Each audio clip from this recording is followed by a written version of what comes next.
How's it going, everybody? So this is going to be my second video.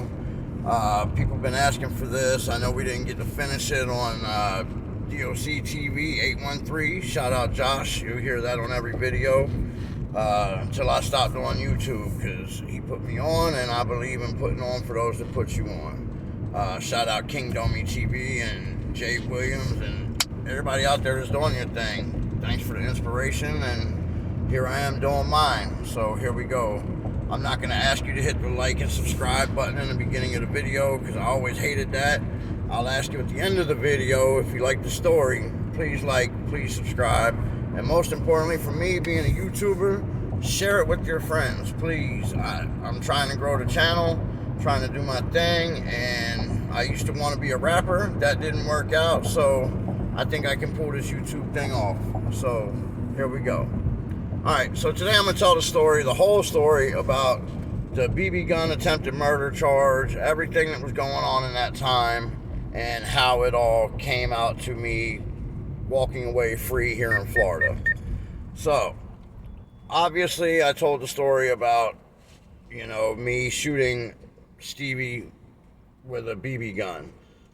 In the video on DOC TV 813, I accidentally made it sound like I shot the kid that I was up under, coming up in the hood. I shot his little brother. So that made it even worse, because now I got to worry about this dude that I'm up under whooping my ass for shooting his brother. So anyways, I got arrested, shot the kid on accident. Apparently it hit him close to his jugular vein. I didn't know the BB gun was loaded. I would have never shot this kid on purpose. Him and his little friends were throwing rocks or teasing us, doing whatever they were doing, and I asked my older brother for the BB gun, and I didn't know he had loaded it to shoot at whatever he was going to shoot at. So he hands me the gun. I pump it up 10 times. I'm telling him, y'all keep talking shit, I'm going to shoot y'all, blah, blah, blah. So sure enough, I turn around and literally just spun around and pulled the trigger in their direction, just trying to scare them with the pop of the gun. Well, unfortunately, like I said, he had loaded the BB gun and with a pellet, and it hit the kid. He dropped. He stands back up. Actually, his little friends were like, yo, you shot him. I'm like, I didn't shoot him. The gun wasn't even loaded. Y'all are full of crap. And right about that time, he stands up, and my brother goes, hey, man, I loaded that gun right before I handed it to you. I was like, what? Why'd you do that? He's like, I didn't know you were going to shoot him. So we're arguing back and forth. Right about that time, the kid starts hollering. He's like, yo, you shot me. You shot me. I'm like, man, I didn't shoot you, dude. That's bullshit. Couldn't even go that far. And right about that time, I see the blood start coming through his fingers, because he's holding his neck like this. I'm like, oh, shit. So I'm like, yo, I'm sorry, dude. I didn't mean to shoot you. And I just book it. Me and my brother and my other friend, we all just book it back to the house. And I tried to stash the BB gun in my sock drawer, like I said. And the whole time I'm shitting bricks, like, oh my God, I just shot Stevie. And my brother's going, yo, fuck all that. If they take my gun, I'm going to beat the shit out of you. I'm like, dude, there's nothing I can do. Like, they're not going to take your gun. It was a mistake. Like, nothing's going to happen. He's like, yo, you just shot him. Something's going to happen. Right about that time, I hear the knock on the door. I think it's Stevie's mom coming over to, whoop my ass or whatever, because back in them days, the neighbors would come whoop your ass if you did something wrong. And so our room's in the basement. I come up the stairs, I look over, I see the police. I'm like, oh shit, it ain't his mom, it's the cops. So I go back downstairs, because my mom's like, where's the fucking gun? I'm like, oh shit. So I go back downstairs, I'm like, yo, they want the gun. He's like, I already told you, man, like, you get my gun, so you better come back with my gun. I'm like, dude, I'll try as hard as I can. So I take the BB gun upstairs, I give it to the police officer. He puts it in a little evidence bag and proceeds to tell my mom that, what happened, that I shot this kid with the BB gun, and, that I'm being placed under arrest. So why my mom didn't come with me, now that I think about it, makes zero sense. But I was 11, 12 years old. I don't remember exactly. I still know I said 11 in the video. I might have been 12. I think I was probably closer to 12. Anyways, so we go to the police station and they process me through. I'm there for like maybe 3 hours with the fingerprinting and all that good stuff. And the police officer tells me, you know, he's like, you're being charged with aggravated assault and battery with a deadly weapon, aggravated assault and battery, or no, that's all. That was only aggravated assault and battery at the time. Discharge of an air gun within city limits and possession of an air gun within city limits. That was it. That's all I thought I was being charged with. So they call my mom to come pick me up. She walks down the street to come get me because, like I said, the police station is maximum 2 blocks away. And I'm terrified when she comes to get me because I already know she's gonna whoop my ass, like unmercifully, belt, all that noise. So she comes to get me. We get back to the house. I'd be lying to you if I told you I got beat and all this. I really don't remember all that much detail of it. But what I do remember is good enough. So she tells me, she's like, you're gonna be grounded. Actually, I don't think she did beat me because she told me she was so pissed off she'd probably kill me. And so she was like, you're going to be grounded in your room for 3 months.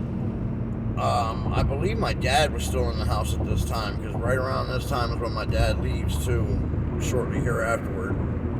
So I'm grounded in my room for 3 months. I'm not going anywhere. No TV, no nothing. No radio, no nothing. So I started serving out just 3 months in my room, and they stuck to it too. They didn't let me off early, nothing. I had to do the whole 3 months in my room, just bored as hell. Now, luckily at the time, my mom said she was going to paint the basement eventually, so she allowed me to take spray paint and markers and just do graffiti throughout the entire basement. From the front door to the back door, which was a total of 4 rooms. 3 rooms.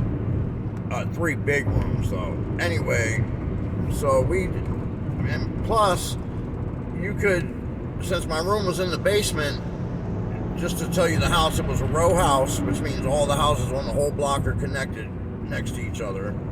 And, but since my room was in the basement, it was set up like it was almost a different apartment. There was a front door that you could come in and a back door that you could come in. And the back door to my parents' part of the house was a deck that had a pretty large flight of stairs to go up. So my friends could come in the back and my parents didn't know they were there unless they came downstairs for some reason, which was very rare that they did. Especially considering they were so pissed off at me that I was just kind of like the troll in the basement. Like, you know, they fed me and that was about it. I wasn't allowed to do anything, you know, and I was getting in a lot of other trouble too. Like, it wasn't just the arrest. I was getting in trouble in school, skipping school, just being a hard head, man. Like, it was bad, and so really bad. Like, to the point, my sixth grade. I did 2.5 years in the 6th grade, 2 years in the 7th grade. And then I dropped out basically in 8th grade. That was my education level up until I got my GED. Yeah, real winner. But I didn't fail because I was stupid. I failed because, I'm not going to lie, I was afraid bad because Baltimore City is extremely dangerous. And I had been kicked out of the school in my neighborhood for getting in too much trouble. Ultimately, the final thing that got me kicked out was a food fight that I kicked off one day. Massive, like, Blues Brothers type food fight, or not Blues Brothers, Animal House style food fight. No bullshit. I'll tell that story another time. Anyways, so they had sent me to this other school called Winston Middle School. I don't know if it's still there, but I had to catch 3 buses to get there, and all 3 buses were in massively bad parts of Baltimore. Like, the first one was Greenmount Avenue and 33rd. The second one was over right across from City College by Memorial Stadium. And then the third one was over by Winston, which I don't remember exactly the neighborhood that was in because it was a neighborhood I was unfamiliar with because it was so far away. But I know it was an all-black neighborhood, and there was only 3 white kids in the whole school, and I was number 3. That being said, I didn't have too many problems in that school. I'm not gonna lie, there was one day where my stupid ass decided to call this kid the N-word and got my ass whooped for it, like, and rightfully so, you know. And there's more to that story too. I'm kind of glad that it happened because it set the tone for the rest of my life. I grew up in, like I said in my video with Josh, I grew up in what was called the last white neighborhood in Baltimore, Hamden. And they took pride in being white. Like, unfortunately, there was still a lot of racial tension between the adults. It wasn't so much between the kids at all. Like, we were integrated in the school. You know, it was what it was. We didn't care about none of that. But the adults were definitely had their racist tendencies. I won't say they were intentional racists, but they definitely were hateful towards anybody that wasn't them. That's the easiest way to describe it. So the N-word was flung around quite a bit.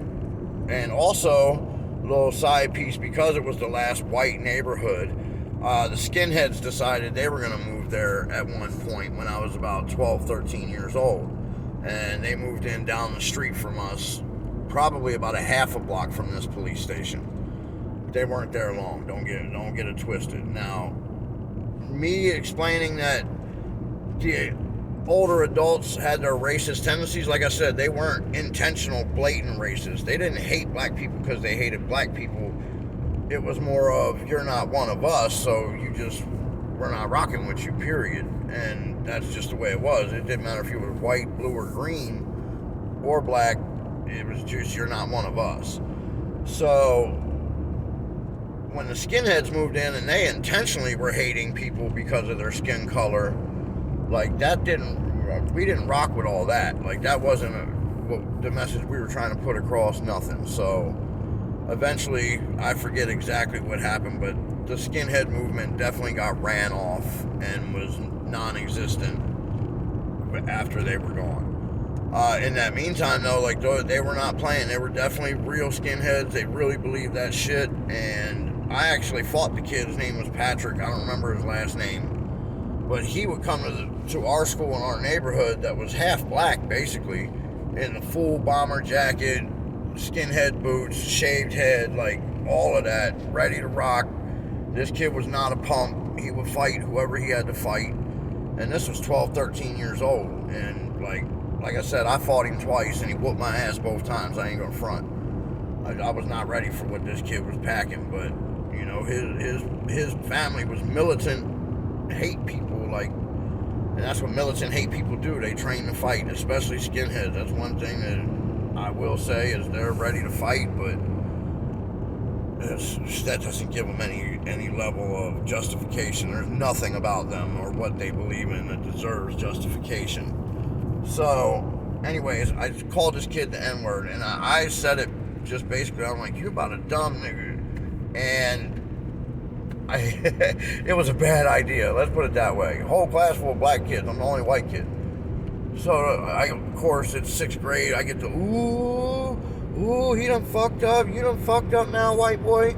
And I'm like, oh, shit. So I think I'm gonna die right then and there. Like, I really thought I was gonna die right then and there. So I got to classic middle school. I ain't gonna do nothing to you now and get in trouble. I'm gonna catch you after school. So I gotta worry about this the rest of the day. I don't remember what period of class this happened in. I just remember it happening and the end result of it. And like I said, ultimately I'm glad that it happened because it snapped me into a reality that I hadn't seen before. I had just heard the word flung around so much that I didn't realize the levity behind it. I really didn't get it. I hadn't been around black kids except for the other school that I was in. And like I said, we beefed with them just because they were from another neighborhood. It had absolutely zero to do with the fact that they were black. That didn't even cross our mind. It was just, like I said, you're different than us. You're not one of us, so that's why we're beefing. So I never really had any black friends, even though I went to a half-black school. Anyway, at this school, I didn't really fit in yet either until this incident happened, and then I fit in a lot better. Because they knew where I stood, and I knew where they stood, and then I was able to build a friendship with a lot of these kids. Anyway, so I get out of school. I could have tried to duck and run, you know, or ran to the principal and said, hey, I did this and I'm going to get beat up for it, but I didn't do that because I knew I had fucked up on a level that I shouldn't have fucked up, and I knew that it would only get worse if I didn't handle this. So my plan was, I'm going to go outside and I'm going to explain to this kid that I'm sorry. I didn't mean to say that. I got frustrated, like it just flew out my mouth. And that hopefully he was going to take it easy on me. I knew there was going to be an ass kicking, but I didn't know what was going to happen. So, but I had to go out there. Otherwise, like I said, it would only got worse. And I really did feel bad. Like, I didn't mean what I had said. Once I said it, then it, like, other people started telling me, like, how bad I had messed up, why I had messed up. Because they understood, they saw it in me that I didn't get it. I didn't understand why what I had just said was so bad. So anyway, I get out there, the kid's like, yo, I try to talk to him, he's like, yo, I ain't trying to hear nothing. And he drops his backpack, and I already know what's happening now. So I drop my backpack, and I put my fist up, I'm like, yo. Actually, I didn't even put my fist up. I actually was trying to be honorable about the situation. Like I said, I was like, dude, I'm not even going to try to fight you back, because then that means I believe in what I said, and I don't. I'm sorry. And so I was like, just go ahead and punch me in my mouth and get it over with. He's like, I'm going to do a whole lot more than punch you in your mouth. And he just commenced to whooping my ass, like bust me in my mouth or whatever. I don't know where he punched me, I don't remember. But I know eventually I got dropped. And once I dropped, I got jumped by however many people jumped me. There had to have been 100 kids out there at this point, because they all wanted to see what it was going on. Plus, like I said, they had all day to stew throughout the steam or stew, whichever one you choose, throughout the school. So by the end of the day, everybody was out there waiting to see this happen. So like I said, he gets me on the ground, I get jumped, I start getting kicked and punched, whatever. It's the first time I ever been really jumped by a bunch of people that weren't just gonna punch on me a couple times and run off, which was Tony, John, and Brian. Thanks. Anyways, so ultimately, I think I'm gonna die. I've got all these people kicking my ass.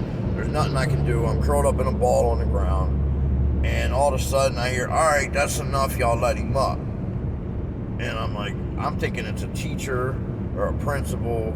Now, mind you, the teachers and principals are out there because it's the end of school day. They all go outside.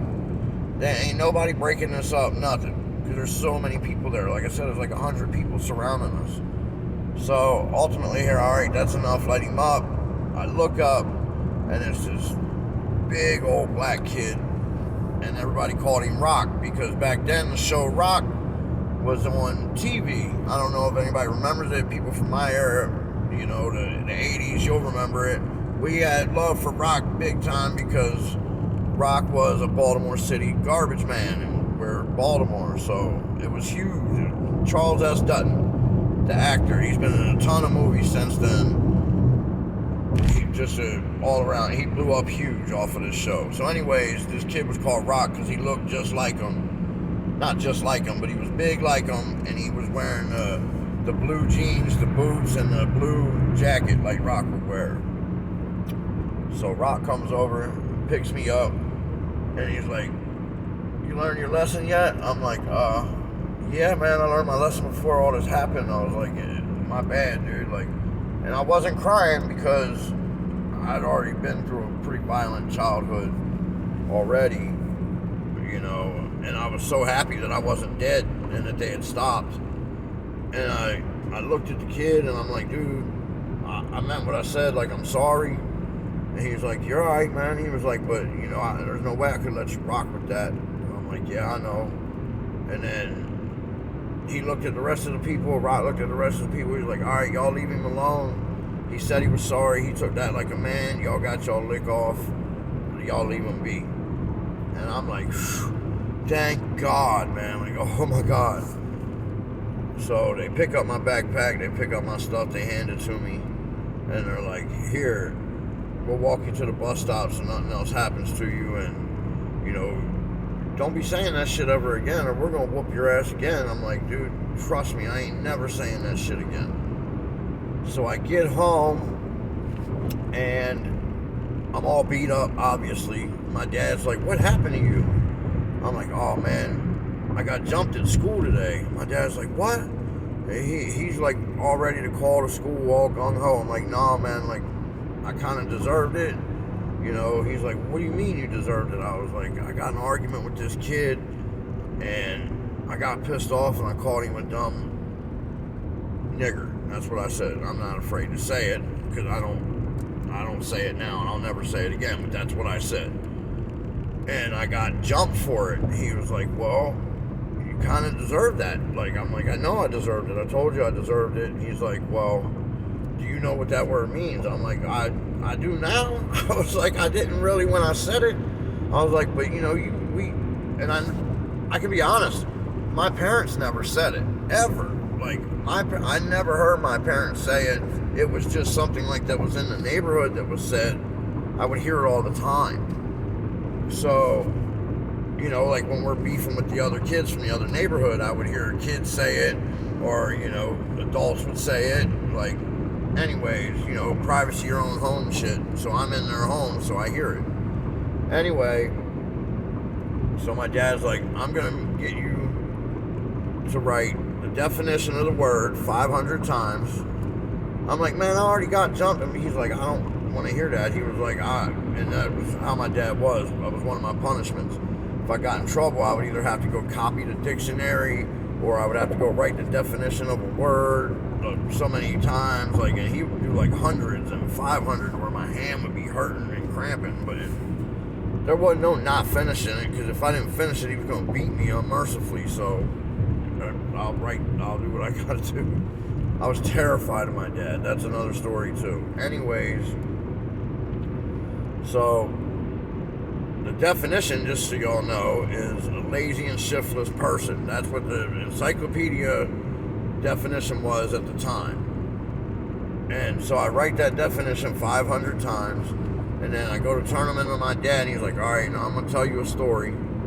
He was like, and I don't want to ever have to talk about this again. He was like, just sit down. So I sit down, and he has a talk with me, and he tells me the story about how when he was in Vietnam, well, rewind, when he was in boot camp, he went through boot camp with this black guy, and for whatever reason, they gelled really well in boot camp, became super tight, like brothers, and then ended up getting shipped off to Vietnam together, fought shoulder to shoulder together for however long until this day happened. And so apparently they're in the middle of a firefight or whatever, and a grenade lands in the middle of them, and the black guy, without question, without hesitation, turned around, dove on the grenade, and blew himself up to save his other Marines. Now my dad looked at me and goes, he was black, do you think he's a nigger? And I'm like, no. Like, and I'm crying, my dad's crying, and I'm like, man, I'm so sorry that happened. And he was like, it is what it is. He was like, but, you know, we're all humans. He was like, you know, your skin color don't matter. It just, that's got to do with history, and it's got nothing to do with, you know, what the caliber of a person. And that just changed my life. Thank God he told me that story, you know, because how could you ever be racist after hearing that? You know, this black guy saved your hero. You know, how could you hate on him? So after that, I ended up meeting this black kid and he was from the hood. I don't know exactly what hood, because I went to his neighborhood a couple times. I remember picking him up. His name was Storm. For some reason, he was walking through our neighborhood one day, and I was a little kid. Actually, I met Storm way before this incident happened. So I remember just, shout out to Storm. You're not going to remember me, and I don't even remember you, but I just remember he used to like hang out at our house for like a couple months, and all because I met him in the alley one day and I was by myself and bored, and he was a little bit older. I'm like, hey, what's up? And ended up bringing him in to show him my toys. My parents welcomed him in the house.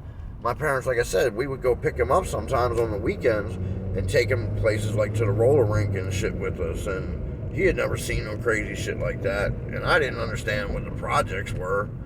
But I know when we went to pick him up, it was some scary shit. Anyways, side story. My bad. I might edit all that out. Where was I? Oh, shoot. So anyways, my dad tells me that story, and then I end up going back to school, obviously, you know, and I tell these other kids, like, man, when I got home, my dad made me do this, and, you know, that, and I told him the story that he had told me, and that's what was able to make us be able to make a bond together, and they kind of forgave me after hearing my dad's story, and was like, you know, like I said, I was cool after that. I made some okay friends, but I wasn't at the school much longer because I was in the beginning of my massive knucklehead phase and not going to school, not wanting to be at school. I hated it, so I didn't show up. And like Biggie said, school I didn't show up, it fucked my flow up. That's what happened. So my daughter this morning heard me talking about it in the video, one of the videos, and she was like, Daddy, I don't like school either. I was like, honey, you need to listen to the rest of the story and find out what happened when I said I didn't go to school and what happened to me. And, you know, like, that's where you got to be careful. Your kids hear everything you say, you know, so I have to explain to her, like, honey, I know you might hate school, but if you don't